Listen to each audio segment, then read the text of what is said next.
Elias was bound hand and foot to a cross.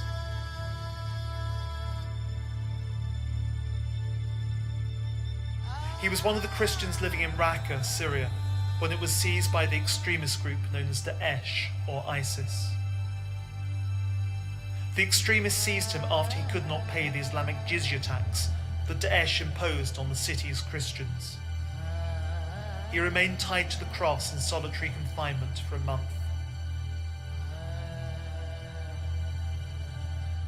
And then things got worse. Daesh told him that his throat would be slit. The bomb blast devastated the complex where he was held. Elias was able to escape and, finding his wife, fled with her to Aleppo. In Aleppo, they were cared for by Aid to the Church in Need's project partners in the city. Elias is just one of the many Christians around the world who are suffering because of their faith. Christians whose stories have been uncovered by ACN's on-the-ground research for its Persecuted and Forgotten report, which has been backed up by other research. Persecuted and Forgotten examines the oppression of Christians between mid-2015 and mid-2017, focusing on 13 countries which are essential for any understanding of the trends in Christian persecution today. ACN's research revealed evidence of the most serious persecution against Christians in terms of violations of fundamental human rights, including violence, rape, unlawful detention, unfair trial, and prevention of religious assembly. In terms of the numbers of people involved, the gravity of the crimes committed, and their impact, it is clear that the persecution of Christians today is worse than at any time in history. Not only are Christians more persecuted than any other faith group, but ever-increasing numbers are experiencing the very worst forms of persecution. In Syria and Iraq, we have seen an exodus of Christians from the region. The exodus is associated not only with conflict, but with the action of extremist groups. In Iraq, Daesh's plan to erase all evidence of the Christian presence was made plain. They desecrated or removed crosses and other symbols on church buildings. They defaced icons. They burned down churches and Christian homes, and they subjected Christians to denigrating treatment. One Christian woman described how the extremists took her and her baby to an internment camp where she was repeatedly raped. Elderly Christian woman Zaretha was one of the few Christians who remained in Karakosh when it was seized by Daesh. She remained there to nurse her dying husband. When Daesh's extremists raided her house, they found a crucifix and forced her to spit on the cross. And Daesh's campaign spread to Egypt, where a church which had already suffered ongoing persecution has now faced mass killings on repeated occasions. Such problems have also been seen in parts of Africa. For example, in Nigeria, where Boko Haram's war on Christians has seen 1.8 million people displaced, more than 200 churches and chapels damaged, and its murderous campaign has left 15,000 children as orphans. But the Middle East and Africa are not alone in suffering persecution, nor is the problem confined to radical Islamism. In India, the rise to power of the right-wing BJP has made radical groups feel that they are free to attack Christians and other non-Hindu groups. From January to May 2017, there were 316 attacks on Christians, almost as many as were recorded for the whole of 2016. In Pakistan, Christians living under the threat of the controversial blasphemy laws have been raped, murdered, and the target of extremist bombings. In totalitarian regimes China and North Korea, intolerance has risen as Christianity is perceived as a foreign influence that could undermine communism. The pulling down of crosses from churches in China is just the tip of the iceberg, and churches are experiencing a renewed crackdown on church leaders considered dissidents by the regime.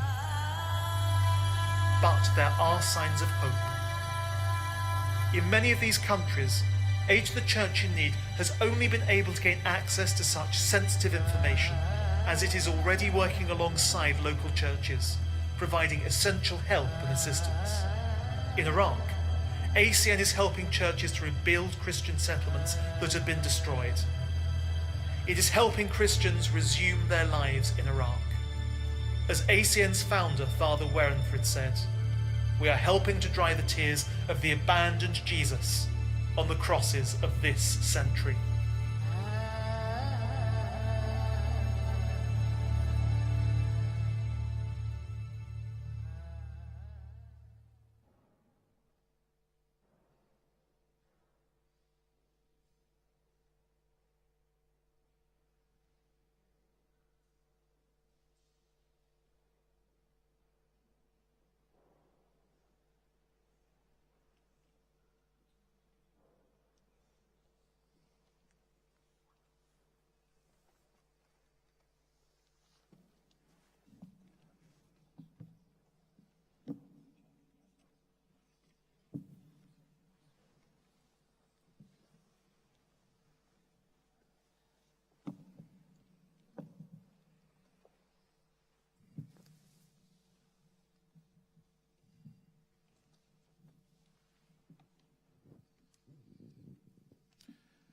First of all, I would like to welcome and thank you, our keynote speaker, Father Firaz Lutfi, OFM, who is amongst us to talk about his experience of working amongst persecuted Christians in Syria, particularly in Aleppo.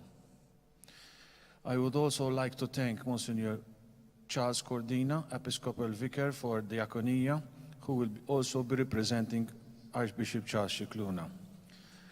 Ladies and gentlemen, welcome to the launch in Malta of Aid to the Church in Need's Persecuted and Forgotten Report 2017.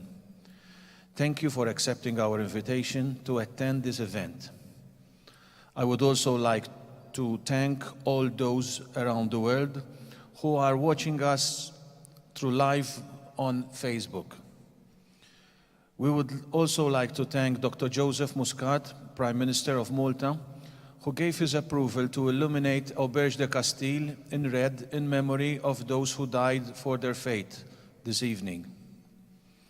Aid to the Church in Need campaigns for religious freedom and help persecuted Christians worldwide in 140 countries. At the moment, a large part of our work is still focused on helping Christians and people of other faiths, including Muslims, in the Middle East. We have several aid projects in the region, particularly in Iraq, Syria, and neighboring countries, including Lebanon, Egypt, and Jordan, where several million refugees have sought shelter. This latest Persecuted and Forgotten report states that the persecution of Christians reached its highest level in 2015-2017, with growing attacks on the faithful by Islamic State, Boko Haram, and other fundamentalist groups. Its contents are bleak, describing Christianity as the world's most oppressed faith community. Anti-Christian persecution in the worst regions is stronger than ever, and its impact is only now beginning to be felt in all its horrors. Open Doors, which supports persecuted Christians, found that more than 200 million Christians in the 200 countries where it is most difficult to be a Christian experience persecution because of their faith. Christians have been victims of genocide in IS-controlled parts of Iraq and Syria. In 2011, there were 150,000 Christians in Aleppo, and now there are 35,000, a fall of 75%.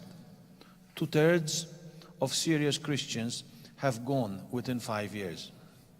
In Iraq, numbers of Christians have declined from 275,000 in 2015 to below 200,000 2 years later. The European Parliament and the UK House of Commons were among those to endorse the Christian genocide claim. Persecution has risen in other Muslim countries such as Pakistan, Sudan, and Iran. In Nigeria, 1.8 million people have been displaced by Boko Haram. 5,000 women were widowed. and 15,000 children are now orphans. Attacks on Christians in the Philippines in the spring and summer of 2017 gave rise to speculation that countries in Southeast Asia are now a new target for ISIS, political takeover, and insurgency. The Taliban in Pakistan claimed responsibility for an attack on Easter Sunday in March 2016, which killed 24 Christians. Sudan is accused by human rights observers of causing religious freedom to spiritual downwards. Churches are being torn down each month on government orders.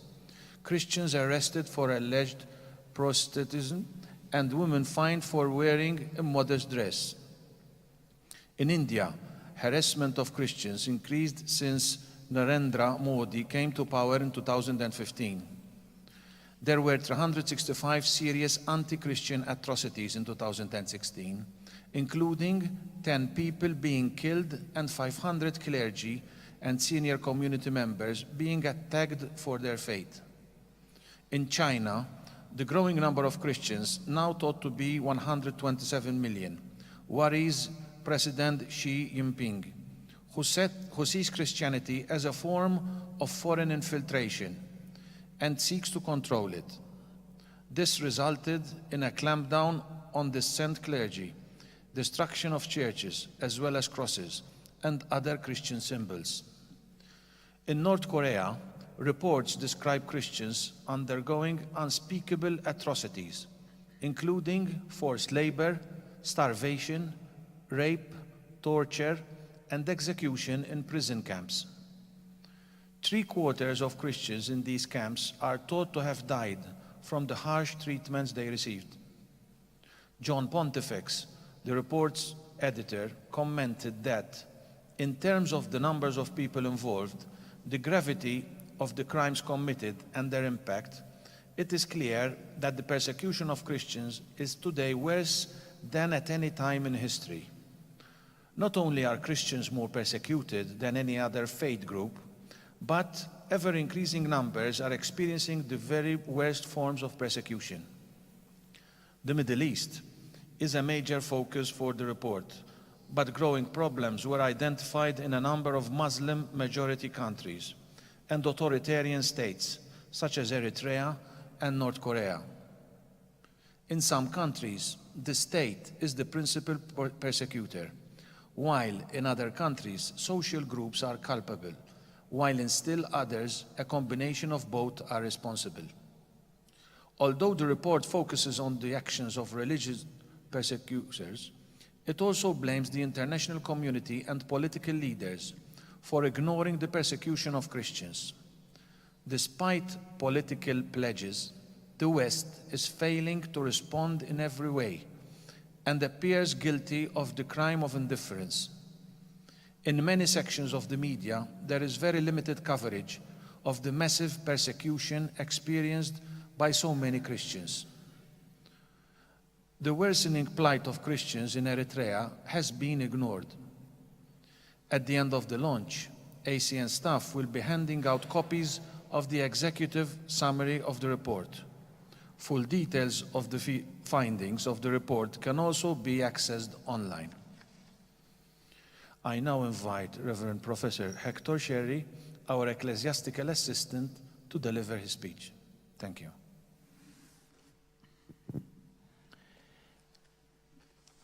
Thank you, and good afternoon. My brief reflection will not be focused, I repeat, will not be focused on the word persecuted or the word forgotten. And you may be surprised if the title of the report and the theme for this afternoon's encounter is Persecuted and Forgotten. Instead, I will focus on the question mark. I will focus on the question mark, the interrogation mark. Now, we all recall when we were very young and we were taught to read and write, we were taught punctuation, full stop, comma, inverted commas, question mark. Well, the question mark which I am focusing upon this afternoon reminds us that, well, the actual sign, the question mark, is an open sign. It is open. We are called to be open, open to others. The question mark, the way we write it, is embracing. It is embracing. The question mark has a dot beneath it, which is part of it, a full stop if you want, and we are called to stop and reflect.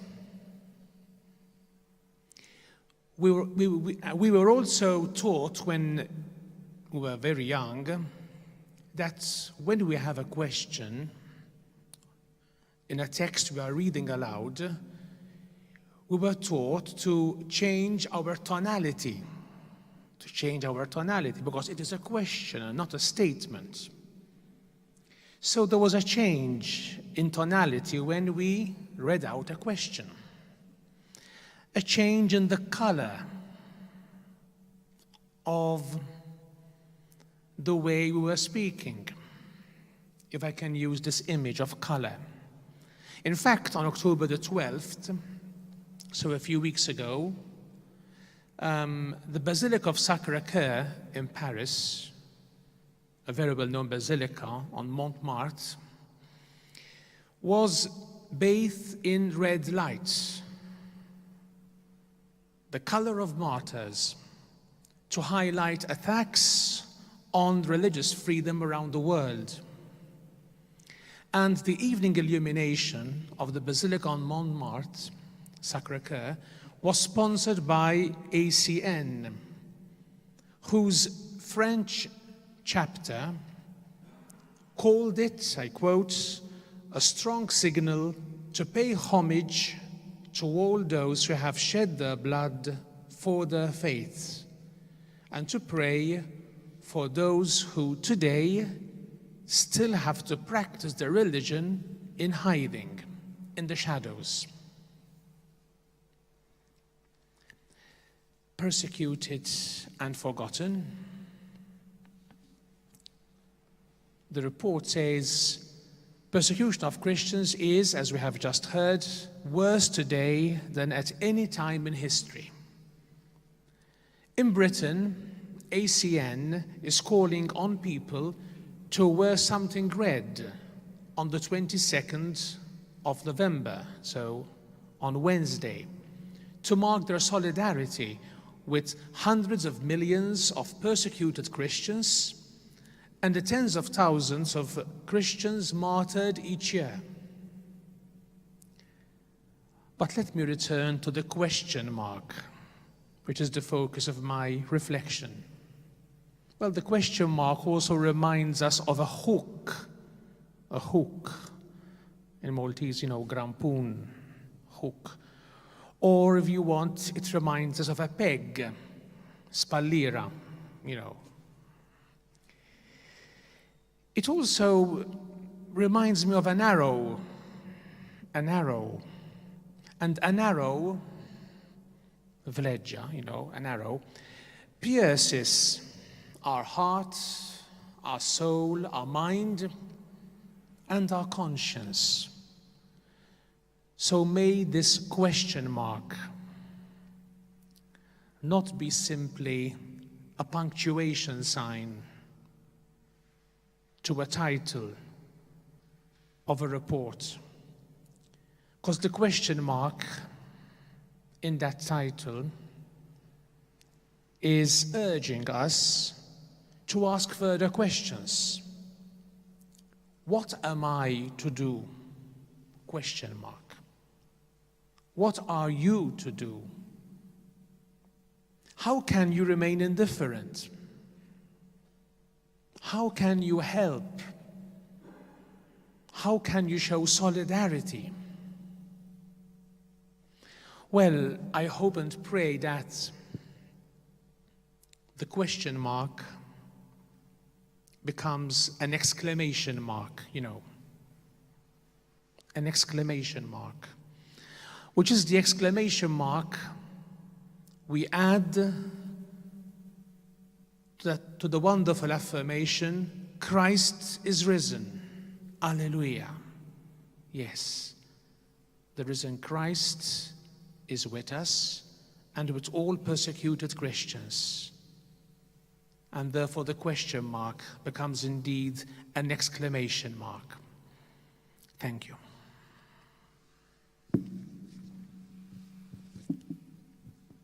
Thank you very much, Father Factor. Now I'll ask Father Firas to deliver his speech. Good afternoon for everybody. Now, I prefer to talk in Italian, but Stefan told me to speak in English. So pardon my English.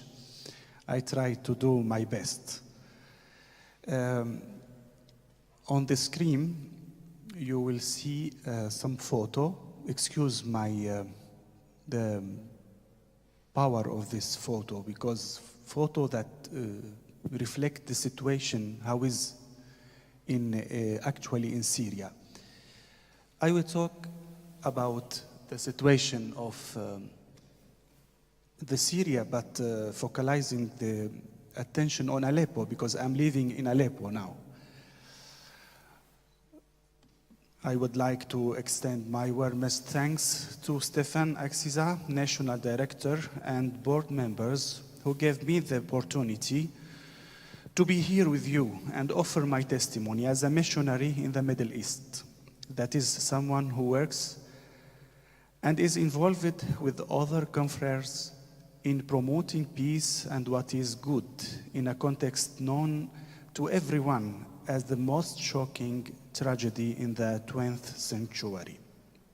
I gladly accepted the invitation, firstly because it was my wish that sometime I would like to visit Malta, the island of St. Paul. And we have this memory in common because St. Paul in Damascus for first time met the crucified but risen Christ. And this is our relationship in faith. We are daughter and sons of St. Paul. This is a beautiful thing. The second reason that encouraged me to accept the invitation is fact of ACN, Aid to the Church in Need. During the period of war, this pontifical organization never failed to provide help and show its closeness. Thus, my being here with you is why to say thank you on behalf of myself as well as the Christians of Syria and in the Middle East for all good you do for us. I live in Syria, in Aleppo, the city that United Nations has described as the most dangerous place in the world. That was not the case before the conflict. After the capital Damascus, it was Syria's second city. It is economic and commercial capital. Today, however, it lies in ruins. There are no right words to describe the tragedy and the grief that my people have experienced. Its suffering continues. Perhaps the word of Prophet Jeremiah can best describe it. You can see the photo before and after Syria. This is the ruins of Palmyra.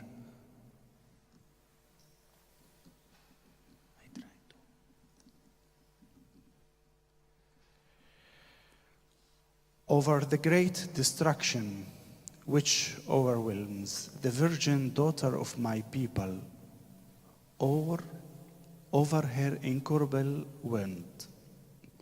If I walk out into the field, look, those slain by the sword.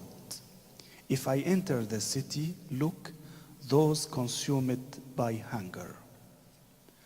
Not only the sword and hunger, but also thirst and shortages and everything needed for the dignified and peaceful life.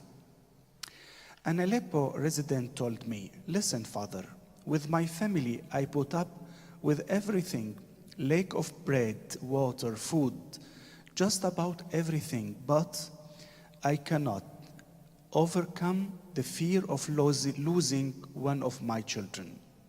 That I can't do." This fear grows whenever there are stories about the death of a child going to school, of a young student coming home from her university, or of a family decimated at Easter when a rocket hit their home and turned it into trouble. There are too many episodes in which innocent civilians are killed, people who have not taken up arms or sided with or against anyone, and yet death and mutilation won't leave them alone. They are stalked everywhere, at home, at work, in the park, even in the church or mosque. Since this was war between neighborhoods within the city, there was no place that could be considered 100% safe.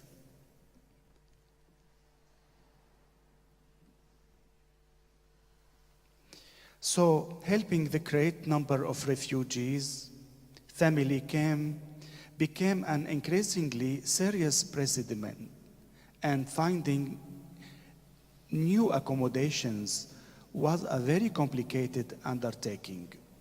According to recent reports, about 500,000 people have been killed in the conflict. The figure is probably higher since a final count is not yet possible. Half of them are children and women. More than 6 million people are refugees in neighboring countries. Hundreds and hundreds of people have tried to find peace and quiet and an essential need for security for their loved ones. They have let themselves be overwhelmed by despair, telling themselves, "In my own homeland, death is certain. By taking the sea road, perhaps we could escape and find a possibly more dignity life." In reality, many of those migrants have not fulfilled their desire and instead have drowned at sea. Even though Pope Francis has appealed to human conscience, please don't let the Mediterranean Sea become the sea of death. The number of deaths due to the phenomenon of immigration is about 10,000. This is a quick portrait of a country deemed one of the oldest civilizations in a world whose culture and human heritage is being wiped out. So many archaeological sites have been completely or partially destroyed. Let me mention as an example the archaeological site of Palmyra, as we seen a few minutes ago, which suffered irreparable damage after the advance of ISIS. Also Malula, where Aramaic, the language of Jesus, is still spoken, highly valued art and a union part of humanity's heritage are being destroyed.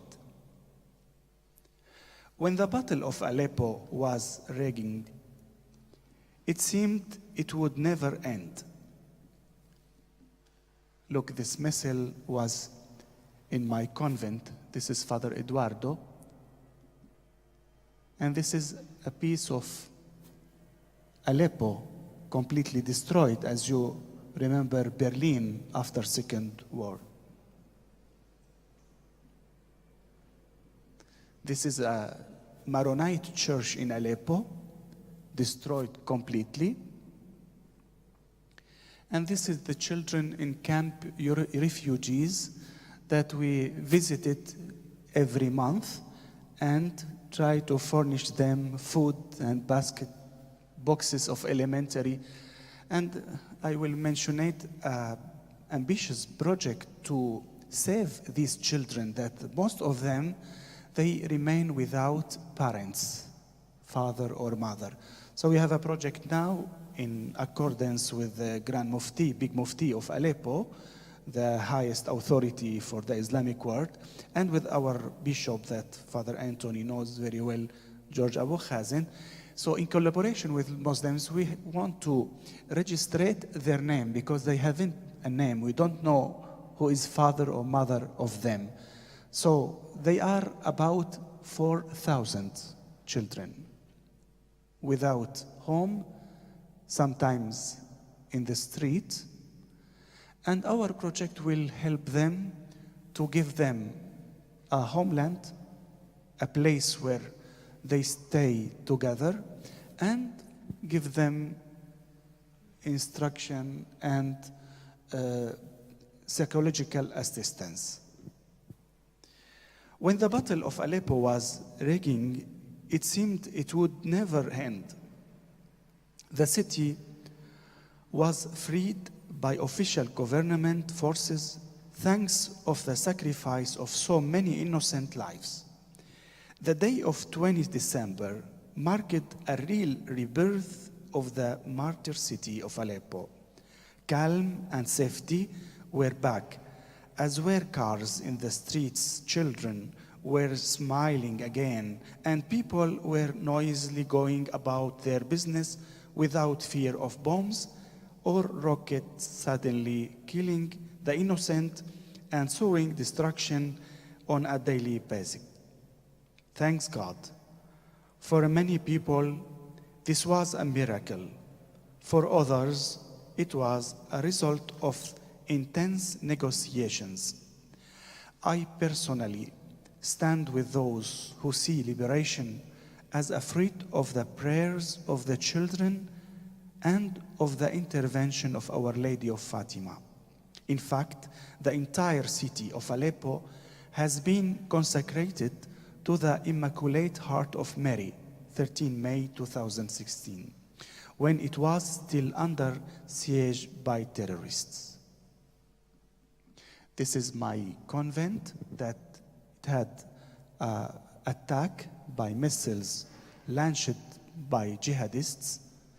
And in our convent 3 years ago, we gave hospitality for 20 ladies and elders from the Society of St. Paul. So they are with us still now.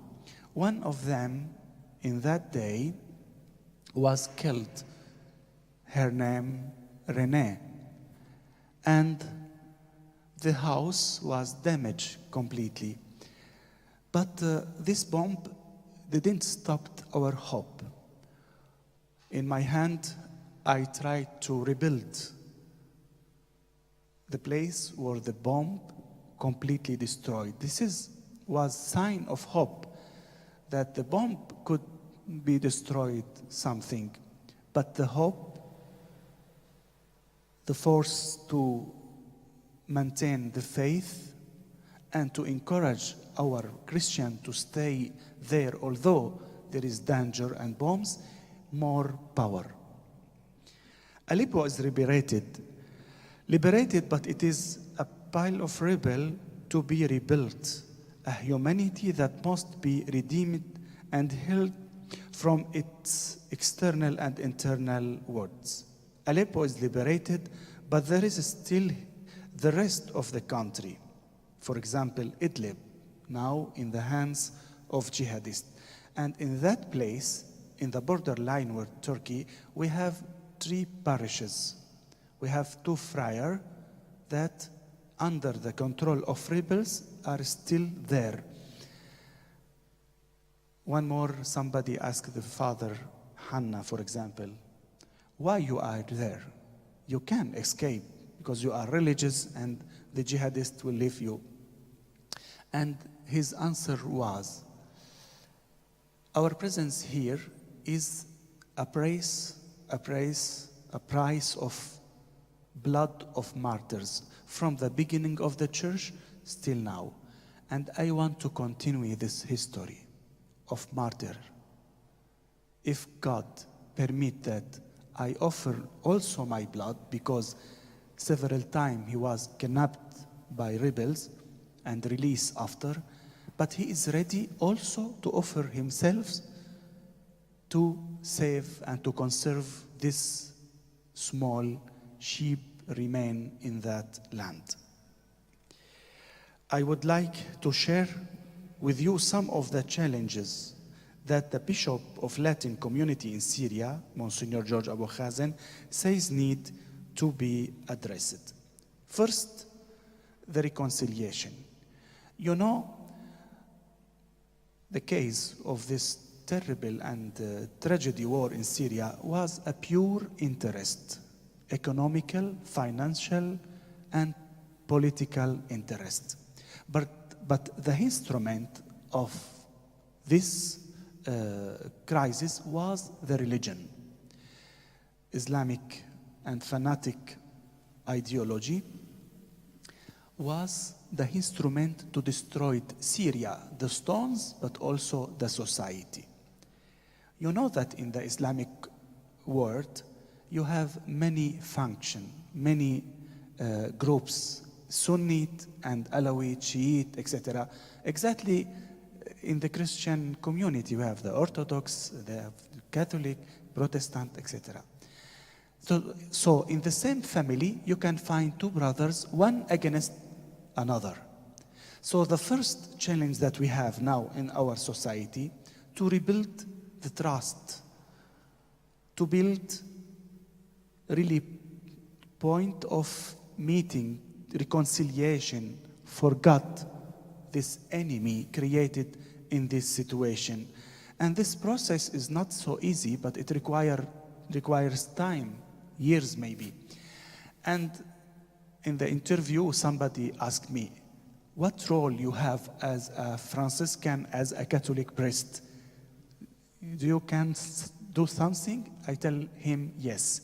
Because during the war, the church, the organization of Aid to the Church in Need, for example, distributed boxes elementary for everybody, not only for the Christian community, but for everybody. And this was a big stone, a big occasion that we can rebuild a new Syria, with this heritage. So in the moment of suffering, we stay and we help everybody. We stand our arms to give chance for everybody to live and to stay there in their playground. So this is our role now. We can do it because we were beside the Syrians. The challenge of psychical and mental health, to overcome the trauma of war and terror that affected all the inhabitants in one way or another, especially children and young people. This subject for me is very important because you know that the children is the one who take this suffering in their heart, in their animus. In summer, we realized in this summer, that this photo is the last summer, they went about 300 children. In this summer, last summer, was 860 children that for 2 months we offered them a kind of summer club, a joke, meeting every day, but especially offering them a space of joy and serenity, that the war that can't permit them to play with serenity. This is Aleppo. This is the big festival at the end of this event. Listen together the voice of children.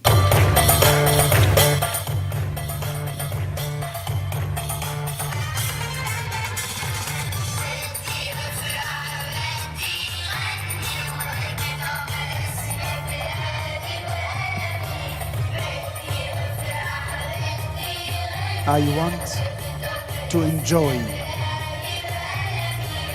and to play and to study and to be normal as every children in all around the world.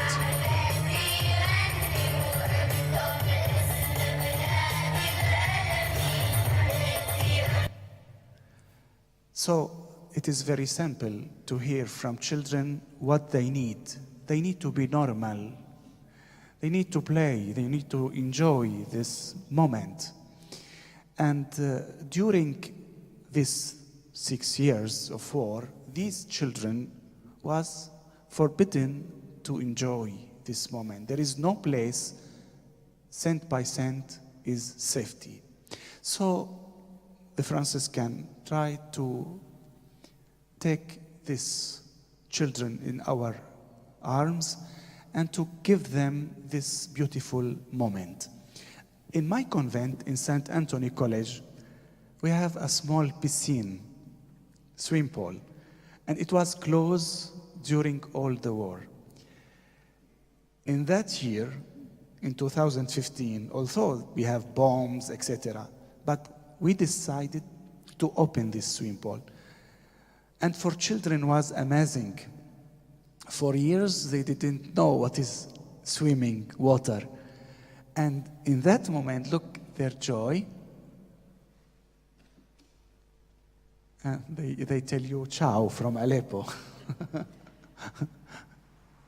Yeah, this moment is really important because in the Aleppo, who the majority is completely destroyed, we try to give hope, to sustain the hope in the heart of everybody, but especially for children. We have now a new project, and I have a good staff to use beauty, art, design, swimming pool, and music to rehabilitate these children with trauma after war. So the challenge of psychical, but especially mental and psychological issue is part of our challenge. The challenge of education. I mentioned a few minutes ago that more than 4,000 children without school for 3 or 5 years.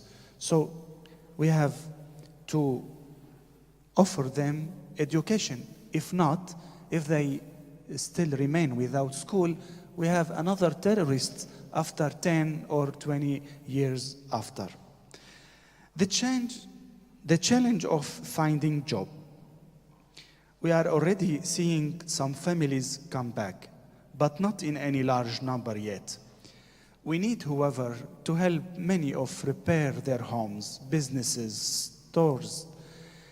In short, they must have the means to resume normal life. The Christian community, like many others, has a great many unanswered questions. The church in Aleppo, as well throughout Syria, will certainly not be the same as before the war in terms of size and problems. The challenge of reconstruction with a view of returning. This is what we have in our heart, really. But we need times, I think, and we need lots of money and sustaining. Large scale and systematic destruction of buildings, including the historic markets of the old city, as well as of public and religious building. For example, all of Aleppo's churches have been affected. Some have been totally or partially destroyed. Others have been slightly damaged. A lot of damage has been inflicted up in Aleppo's industrial zone. In addition to the destruction and damage suffered by the home of civilians, there is the difficulty of finding accommodation for many families. I just mentioned about the lady who died in our church or in our home, but one day, in one Sunday, in 21 of May 2015, when the celebration with 400 of our people in prayer, one missile came and attacked the cupola of the church. Fortunately, it didn't explode into the church. It could be a big disaster. And we read in this event intervention of Our Lady. Sub tuum presidium confugimus. We asked a lot the intercession of Virgin Mary in this war to protect our people. And in that time, in that event, really she interviewed and saved 400 persons, innocent civilians in prayer.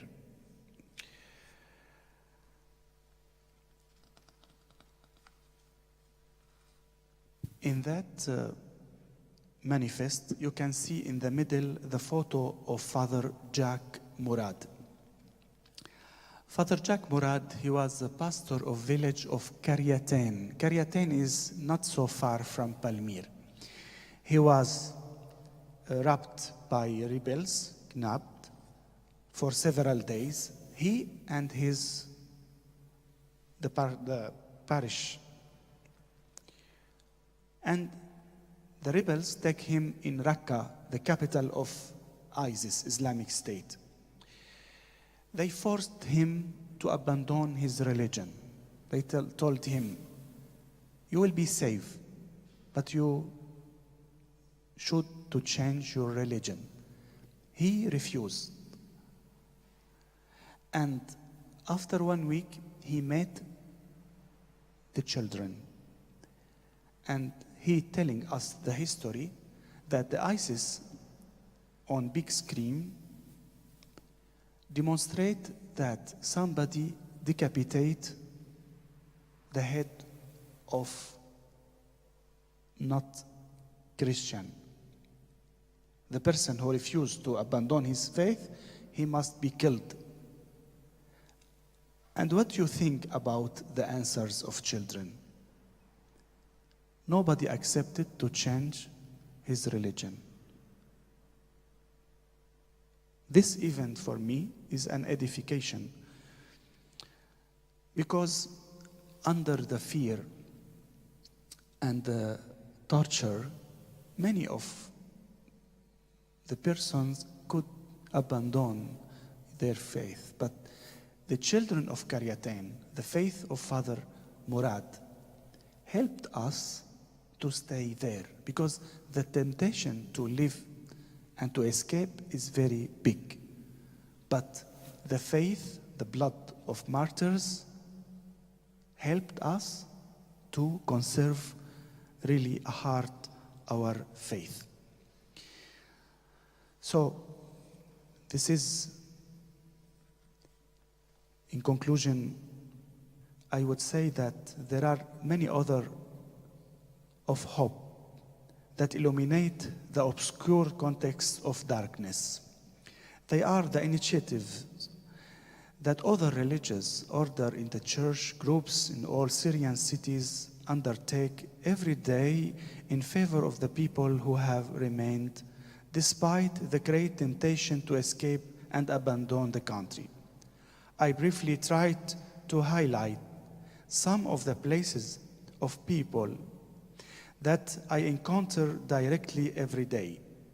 The intent was to show the good that is being done, even though this will never fill all the needs and necessities the Syrian catastrophic war has created over the past 6 years. Despite the bad news of death and atrocities, of destruction and damage of humanity, and to the country great historical and civilizational heritage, there are nonetheless some good stories, actions, deeds, even though it may be hard to see them. As an Italian proverb says, a falling tree makes more noise than a growing forest. C'è un rumore in un albero che cade più che 1000 che crescono in silenzio. We shall continue to hope by doing good, even if faced with the great force of evil that surrounds us. This does not solve everything. One balance. What we do it like a drop in ocean, but without this drop, as Saint Mother Teresa of Calcutta would say, the ocean would be less because of that missing drop.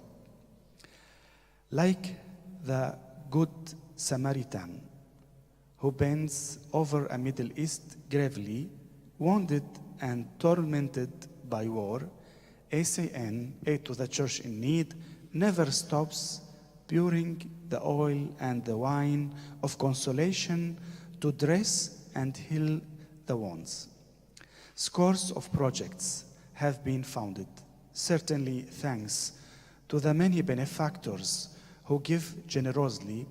Emergency projects such as elementary food parcels, clothes, heating, medicine, clothes for the poor, etc. Not to mention support for schools and medical care for the sick.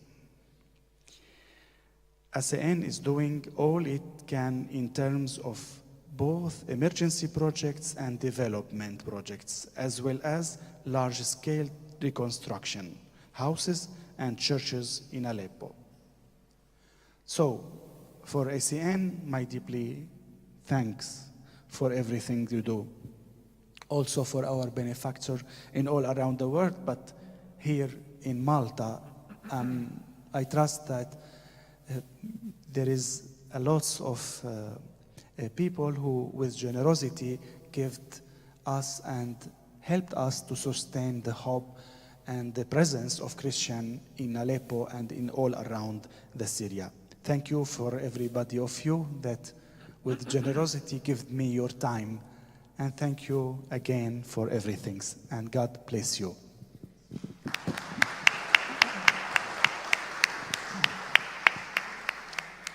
Thank you, Father Firaz. I believe your words are very inspiring to all of us. And for myself and my colleagues, on behalf of Aid to the Church in Need, as you know, we will continue to do our best to help our persecuted brethren, together with the support of our benefactors, because we alone would not be able to do that. Now, we will be seeing also the last video that we've got.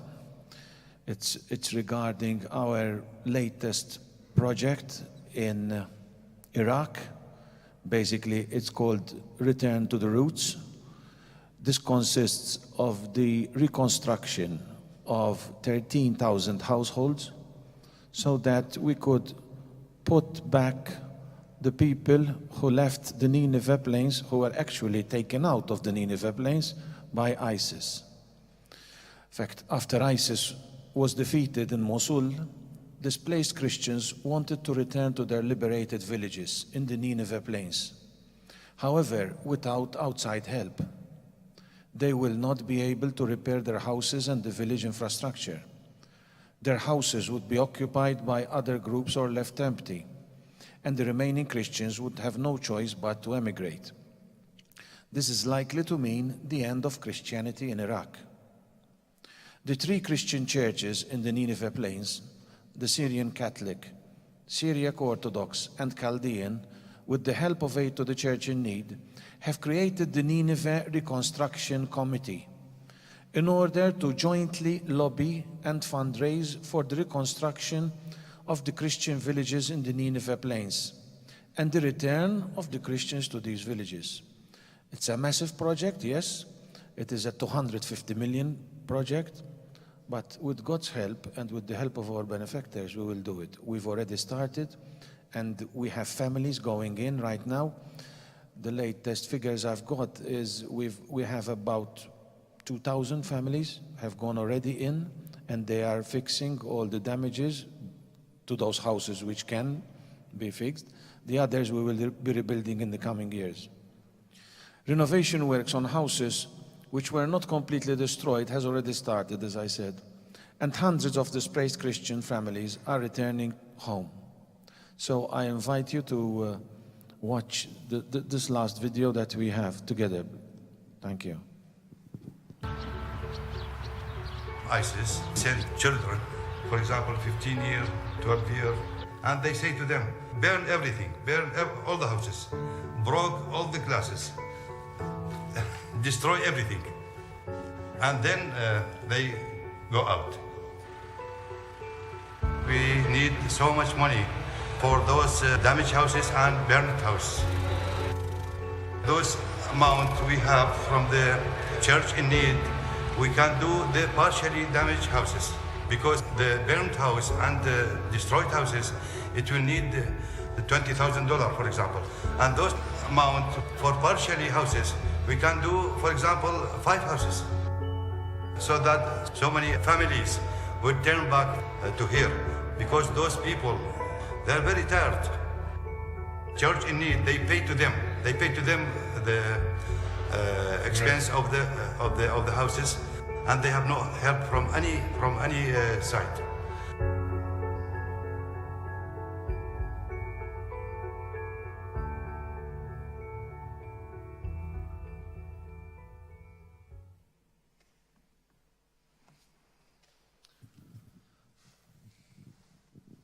Thank you very much. This brings us to an end to this event. However, I would like to invite you all to join us for some refreshments afterwards, and we can even have a chat with Father Firaz. So I thank you very much for your support, for coming here today. And whilst going out, then there are the brochures which you can have, and you can even take for your family or relatives or friends together. Thank you very much.